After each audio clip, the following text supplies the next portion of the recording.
course. And again, there's also the aspect of being desperate.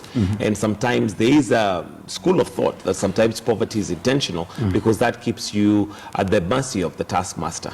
It keeps you at the mercy of whoever, you can be controlled. Actually, that's a very interesting part, because when you look at the US elections today, Donald Trump is discussing issues. Nobody cares where they come from, New York State or wherever it comes from.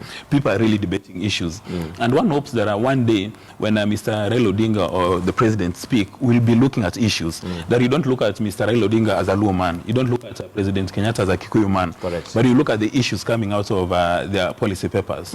I don't know whether that will happen now. Well, we hope that we can mature to that point. But anyway, moving on, and of course that is also the headlines on the Daily Nation, so that we'll not have to come back. And Uhuru wants Raila on old-style politics. Of course, the president here saying that, making noise is old-style politics, and he was urging that use the Constitution. We voted for the Constitution as the people of Kenya, and as a result, it is there to protect us. So if you have an issue, there is a constitutional way to do things.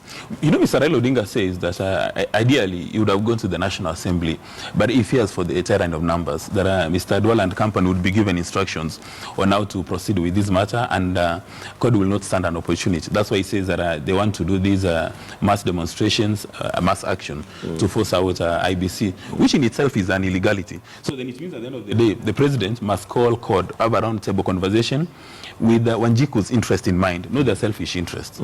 But again, there would have also be the question that if one says they are afraid that it may not go through, that you've not done all that needs to be done. There could be that argument that you should put it before Parliament and let them reject. Then you can say, look, we actually tried, but again, we also have the constraint of time, because that's again another very long process. And of course, their argument is that it was actually enshrined in Okoa Kenya Bill. That was one of the reforms that they were asking for. But now that it's the same IEBC that is to approve or disapprove the signatures, then of course, it would be like they're shooting themselves in the foot. But again, looking at it from a bigger angle, if the Catholic Church, NCCK, the Law Society of Kenya, COTU, and everybody else says they have lost confidence in IEBC, what stops those commissioners from resigning this morning and going home? Because if they don't resign, and their predictions from the National Cohesion Agency and all other security agencies, that we are likely to get into trouble next year.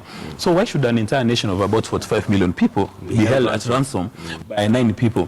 Whether or not they're guilty, that's an issue for another day. But they should read the mood, because so far it looks that it's only the Jubilee political party that is happy with IEBC. And unfortunately, if we leave it to their goodwill, then we are at their mercy. If they want to continue with their job, then they shall just continue and say, look, we have protection, we have a constitutional protection of tenure, so we cannot be removed. But anyway, that seems like it's a debate that will continue for some time. But according to CORD, they plan to continue with the mass action. They've promised that again they're going to be at IEBC offices at Anniversary Towers on Tuesday, given that Monday is a public holiday.